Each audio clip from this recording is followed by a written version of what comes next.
Delhi police की special cell की team नूं वड्डी कामयाबी हासिल होंदे हुए नज़र आई जब उन्हां वालों एक 50,000 के इनामी बदमाश अते एक मोस्ट वांटेड कह सकते हैं कि बंदा एक दोहरे हत्याकांड दे विच मोस्ट वांटेड शख्स नूं गिरफ्तार किया गया। तुहानूं दस दिया कि यह बाबा हाशिम गैंग का शूटर दस्सिया जा रहा है जिस दे उत्ते यूपी ते नाल ही नाल दिल्ली दे विच भी लुੱਟ ते कतल के कई मामले दर्ज ने अते इस मामले नूं लैके स्पैशल सैल की टीम के DCP प्रतीक्षा गोदारा वालों जो है एक खास प्रैस कॉन्फ्रेंस रखी गई सी जिस विच उन्हां वालों इस पूरे मामले को लैके जानकारी दी गई है तो दस्सिया गया है कि किस तरह इस कुख्यात शूटर की गिरफ्तारी संभव हो सकी। तो तुहानूं सीधा लै चलते हैं DCP स्पैशल सैल प्रतीक्षा गोदारा की प्रैस कॉन्फ्रेंस। फर्श बाजार दिल्ली पुलिस द्वारा चलाई गई अपराधियों के खिलाफ इस मुहिम की श्रृंखला में इंस्पेक्टर आलोक की टीम ACP हृदय भूषण एंड ACP राहुल विक्रम के नेतृत्व में दिवाली से ही फर्श बाजार थाना क्षेत्र में हुए दोहरे हत्याकांड पर काम कर रही थी। इन्होंने दिवाली के जब ये फर्श बाजार में दोहरा हत्याकांड हुआ था उसी समय से इन्होंने टेक्निकल इनपुट्स ह्यूमन इंटेलिजेंस जो इन्होंने लगा रखी थी उस पर ये भरसक प्रयास कर रही थी इनकी टीम। और उसी के चलते आज सुबह एक हमें जानकारी हासिल हुई कि उस दोहरे हत्याकांड में जो मुख्य आरोपी था सोनू एलियस अनिल एलियस मटका उसके अपने गांव बागपत जाने के बारे में हमें एक सूचना प्राप्त हुई। तो हमने अपनी एक टीम को बागपत की ओर रवाना किया क्योंकि कार्यक्षेत्र ये यूपी में पड़ता है तो ये सूचना यूपी पुलिस से भी साझा की गई और यूपी पुलिस ने उनकी STF हमारे साथ इस कार्य में उसको ढूंढने में हमारे साथ आई। जब हम उसका पीछा कर रहे थे हमारी टीम जो इंस्पेक्टर आलोक के नेतृत्व में तो मेरठ बाईपास पे एक वेदव्यासपुरी एरिया है उसके आसपास जब उसको घेरा तो उसने फायरिंग शुरू कर दी पुलिस पार्टी पे और उसी दौरान जब अपनी बचावी फायरिंग पुलिस पार्टी ने की उसमें उसे गंभीर रूप से वो घायल हुआ है और जब उसे हॉस्पिटल पहुंचाया गया तुरंत तो उसके बाद उसे मृत घोषित कर दिया गया। कोई अन्य चीज़ जो आप जानना चाहेंगे? मैम इसके ऊपर कितने मुकदमे थे, कौन कौन से केस हाँ ये 2015 से एक्टिव है।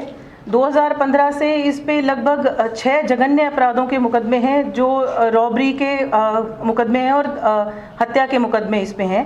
ये 2021 में बेल पे बाहर आया था और उसके बाद से ये 2 रॉबरी की घटनाओं में वांछित है। अपने यहाँ की हैं, एक करोल बाग एरिया की है, दूसरी लाहौरी गेट की है। इस पे एक पे 50,000 रुपये का इनाम था और एक पे उस पे 1 लाख रुपए का इनाम घोषित किया गया था। तो और तीसरा अभी ये जो दोहरा हत्याकांड हुआ फर्श बाजार का दिवाली के अवसर पर तो उसमें ये वांछित था। टीपी नगर में हुआ ना पुलिस स्टेशन क्या था, कैसे इसकी मूवमेंट थी? देखिए STF को भी क्या इसके बारे में जानकारी थी? इस बारे में STF से तो सूचना हमने साझा की थी क्योंकि हमारी टीम इसको बहुत समय से ट्रैक कर रही थी। ये उस एरिया में कब से था ये कुछ चीज़ें हैं जो इन्वेस्टिगेशन का विषय है अभी क्योंकि ये इंसिडेंट हुआ है तो इसके बाद जैसे ही कुछ आगे फर्दर इन्वेस्टिगेशन होती है उसमें जो जानकारी होगी वो आपसे साझा कर ली जाएगी। इसके पास से क्या-क्या बरामदगी हुई? इससे जो बरामदगी हुई है वो 2 पिस्टल मिली हैं हमें, 1 मोटरसाइकिल मिली है और 13 लाइव कार्ट्रिजेस मिले हैं।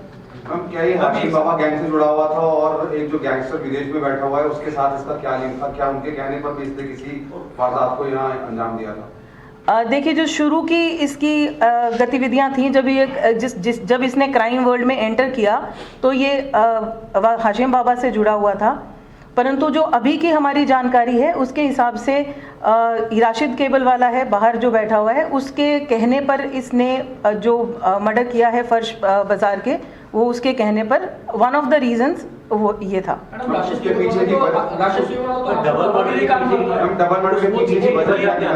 मैडम यमुना पार के जितने बुकी उनसे तो हाशिम ये जो राशिद केबल वाला है ये पैसे लेता है और वो राशिद केबल वाला तो हाशिम बाबा से जुड़ा हुआ है तो इंडायरेक्टली तो हाशिम बाबा का आदमी हो गया ना मैडम ये। पॉसिबली इस तरह की चीज़ें शायद गैंग वॉर्स में होती रहती हैं इनके बीच में कि जब किसी चीज़ में इनके इंटरेस्ट क्लैश होने लग जाते हैं तो आपस में इस तरह की अमूमन लड़ाइयाँ देखी गई हैं। डबल मर्डर का रीजन क्या था कि क्यों मरवाया? डबल मर्डर का जो एक, क्योंकि इससे तो हमारी बातचीत ही नहीं हो पाई है ऑफ कोर्स, तो जो पहले एक अक्यूज पकड़ा गया था उसने एक रीज़न जो बताया था वो था, एक तो इनका आपसी लेन देन था, जो एक जुवेनाइल था जिसका जो पकड़ा गया था, तो उसने बताया कि उसका कोई आपसी लेन देन का मामला था। दूसरा, इस सोनू मटका की जो डिसीज था उससे एक कोई लड़ाई थी। और तीसरा, राशिद केबलवाला के कहने पे इसको इसने राशिद केबलवाला का क्या था, उसने क्यों ये देखिए, इसके बारे में अभी मैं पुख्ता तौर से आपको कुछ भी नहीं बता सकती। अभी जो दूसरे फर्श बाजार में एक और मर्डर हुआ है, क्या उससे ये लिंक है दीपावली को ही है? देखिए, इन्वेस्टिगेशन में ये अभी ये तो जब दूसरे जो अपराधी हैं जब वो पकड़े जाएंगे तभी मैं ये बात आपको पुख्ता तौर पे बता पाऊंगी। मैडम, जो डिसीज था फर्श बाजार वाला, उसमें के बारे में ये जानकारी आई थी कि वो भी सट्टेबाजी में इन्वॉल्व था, क्योंकि राशिद केबल वाला सट्टेबाजी से पैसे लेता है या जो भी है कनेक्शन जो भी है, उसी चीज़ों को लेके राशिद केबल वाला के उसके साथ झगड़ा चल रहा था। क्या ऐसा है? जी, देखिए, आपके प्रश्न बहुत सारे हैं, इन प्रश्नों के सही मायने में मैं उत्तर पूरी